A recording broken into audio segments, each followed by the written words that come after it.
नमस्कार. श्री स्वामी समर्थ.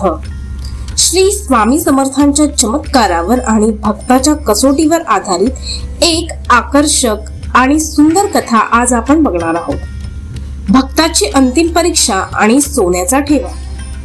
हा प्रसंग अक्कलकोट जवळच्या वसंत नावाच्या एका गरीब भक्ताचा आहे. वसंत स्वामींचा कट्टर भक्त होता.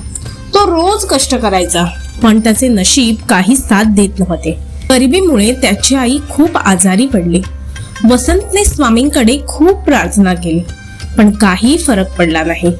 त्याला वाटू लागले की स्वामींनी माझी साथ सोडली. एके दिवशी वसंतला अत्यंत वाईट वाटले.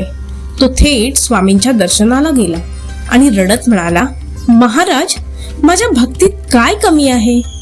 माझी आई मरणासन्न आहे आणि तुम्ही माझी साधी प्रार्थनाही ऐकत नाही. मला तुमची गरज नाही.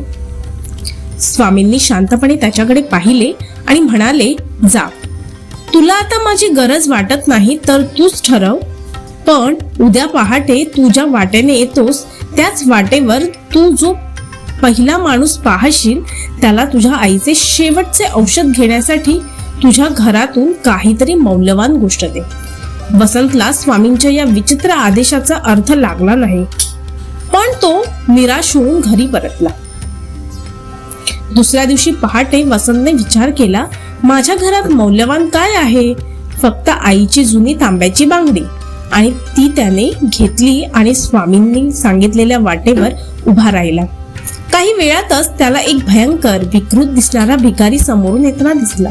वसंतला किळस वाटली, पण स्वामींचा आदेश आठवला.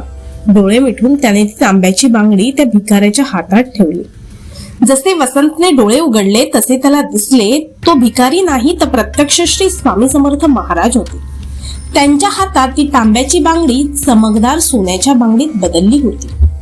स्वामी हसले आणि म्हणाले, बाळा, मी शेवटपर्यंत तुझी परीक्षा घेत होतो.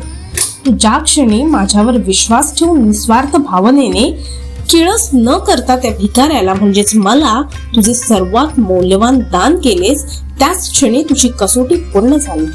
स्वामींनी ती सोन्याची बांगडी वसंतला परत दिली आणि आशीर्वाद दिला. वसंतची आई त्याच क्षणी बरी झाली.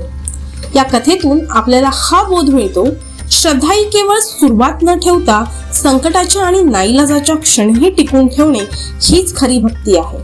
आणि स्वामी नेहमीच भक्ताच्या अंतिम कसोटीवर त्याला भरभरून फळ देतात. श्री स्वामी समर्थ.